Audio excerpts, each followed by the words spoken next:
Welcome. It's me again for part two of the color interaction demonstration video. Now, why am I holding these brushes? I've been meaning to talk to you about this. Now, many of you will have used brushes plenty of times, and this is not going to come as any surprise to you, but even a crappy brush deserves our care and love. So when you have washed your brushes, and with gouache and watercolor, you could skip a washing, right? It would not be the end of the world. You'd still be able to get the paint out when you came back to it because they dissolve fully in water. Acrylic paint is not like that. If you leave acrylic paint on something, it's like a glue and it's stuck there. And it's really hard to get out. And often you might even have to throw your brush out. So don't leave acrylic paint in your brushes, but it's okay if you, for some reason, forget and walk away, answer the phone from a brush that has acrylic or watercolor in it, you're going to be all right. But ideally, when you're done painting, you're going to go wash them. And I like to wash mine with soap and like not hot, but warmish water. And I just use a bar soap. And I actually just sort of brush the bristles right onto the bar of soap, rinse it out, brush it some more until I don't see much color. This one is seen some better days, but I love this brush. So it's like a good pair of pants, you know, you just don't want to get, or a nice t-shirt that's been broken in. You don't want to get rid of it even though there's holes. So I'm keeping this one, but let me show you what I mean. You wash them and then they look kind of like this. See, there's these sort of like gaps.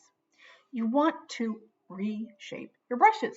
Some of you are like, no duh, but many of you may not realize this, that just letting them sit after you've washed them isn't really enough.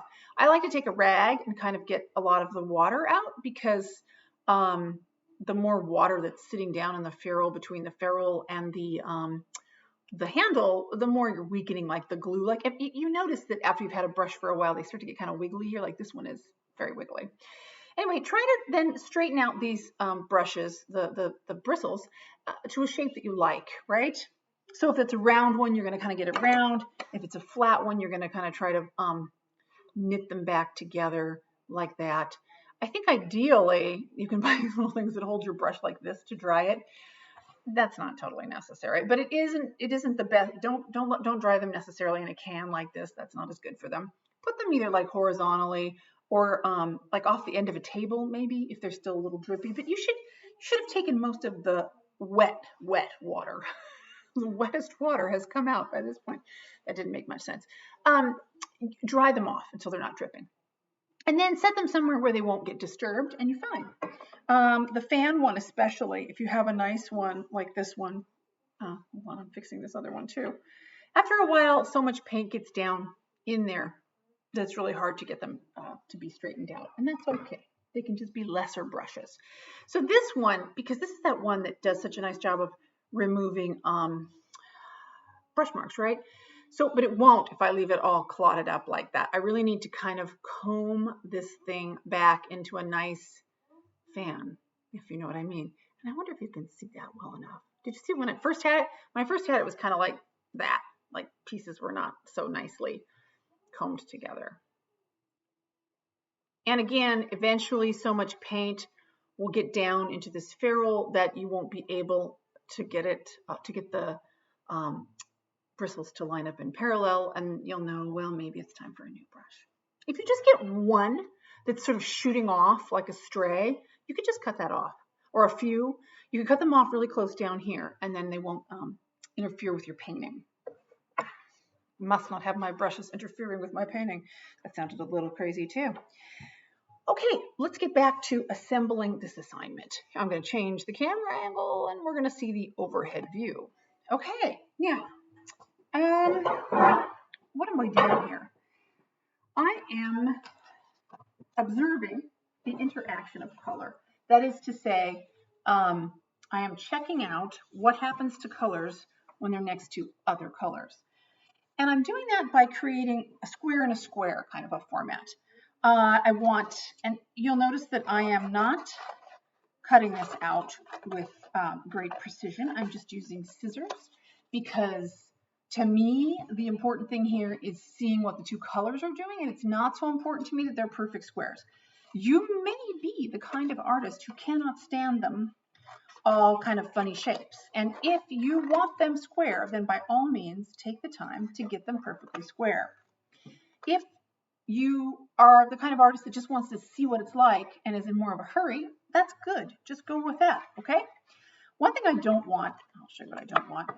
You don't want a lot of this, like with white paper showing, especially not on the smaller squares.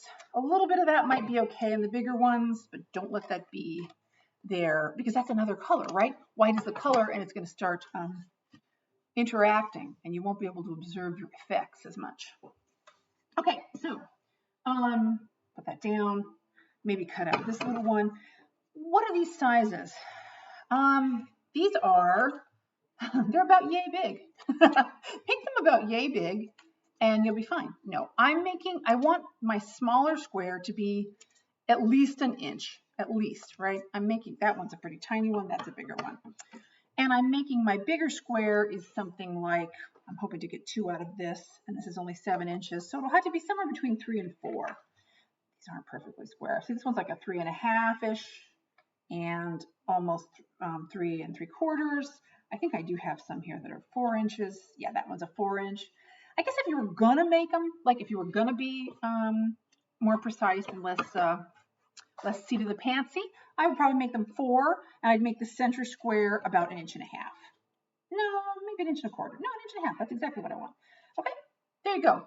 Absolutely, you must make them 4 inches for the big square by 4 inches and 1.5 by 1.5 for the small one.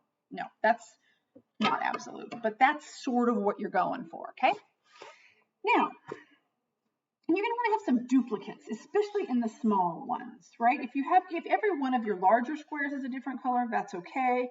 But with these smaller ones, we want to observe how different they look on different fields, right? Because it's going to change. These 2 colors are the same. I painted them at the same time and then cut them into 2 swatches. On my monitor, they look very orange. In person, I would call them more of a kind of a deep rose color.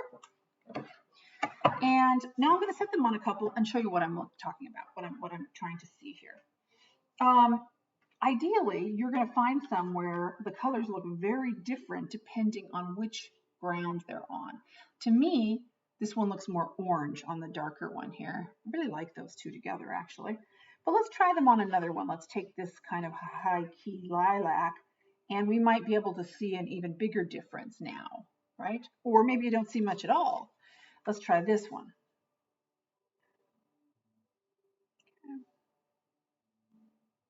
To me, this one becomes a little more yellow when it's on this green yellow. Let's try it on this one. Now, if this isn't fun for you to cut these out and try them on these little squares, then you're doing it wrong. If you're not having fun, kind of going, oh, well, what's it like if I put it on this one? Let me see. Then you should come back another day when this can be more fun for you. And if this can never be fun for you, well, then just do it anyway. Now, to me, there it turns a lot less pink on this yellow. It becomes much more orange. When before, that one looked more orange to me. Okay. Now, I'm holding them down because they're a little bit curly because I painted them. But you're going to glue them down, right? You're going to get them down there nice and flat so that we can really see how they look when they're next to the other colors. Okay. And I think what you're going to want to come up with is 4, but each image is going to be composed of 2 large squares and 2 matching small squares, okay? So does that make sense? So this is 1, right? And let's pretend I photographed that. And this could be another 1 right here. Yeah. And what you're looking for, you're thinking, I don't know what the point is. Or maybe you're not thinking that, but you might be thinking that. You're looking to see a real difference, right? The most successful ones are going to be the ones where these colors that are the same look a lot different depending on which field you've stuck them on. So I would keep playing around with these until I found one like that's, to me, makes them look more different. Where I saw there was it seemed as if we were getting a 3rd color here, right? Like one color had become 2. Instead of these being exactly the same, this would look like I had 1, 2, 3, and 4 colors instead of just 3. Does that kind of make sense? I hope it does. Let's try a different set of little squares right there. And get them on there, kind of square, like that, kind of square, whatever. You want kind of equidistance between the edges and the center square. But it doesn't bother me if they're a little bit different, okay? What else can I tell you about this? That's about it. You're going to glue them and probably weight them down once you've glued them so that they don't curl up so much. It can be a little bit frustrating to glue these down. I'm sorry about that. I heard back from some color wheel fabricators that was the most frustrating part for them. And I admit that was probably the most frustrating part for me too. There's little corners sticking up. Okay, so you got what you need to do, and when you glue them back down, what are you gluing them onto? Well, I would probably just glue them on yet another piece of Bristol board, but you can glue them into something else. You can glue them into your sketchbook. It doesn't matter to me what you glue them onto. I just don't want them to look so, like, to throw shadows when you're photographing them, right? Because if it's really curvy, it's going to make a shadow and change the way the color looks, if that makes sense. I think that might be it. Let's see how these look on this. I haven't cut this one out yet. Ooh. No, I think that's all. I think that's all I want to tell you about. I just want you to have kind of fun making these colors and then fun messing around with them. And you're probably going to start to observe, I hope, I know that I do, I start to observe that I tend to gravitate towards the same colors over and over. They're colors that I like, they're colors I want to spend time with, and that's appropriate, especially in this assignment. If you're someone that doesn't really like green or doesn't really like blue, don't feel like you have to use any of it. I mean, you know what I mean? Anything you want to use on these will be fine. You should mix up some colors that look good to you, but do mix them. Try not to use too many of them that are just right out of the tube. Although it's nice to have some that aren't just so grayed out like mine, right? It's nice to have some colors that are really saturated also. Okay, I think that's everything.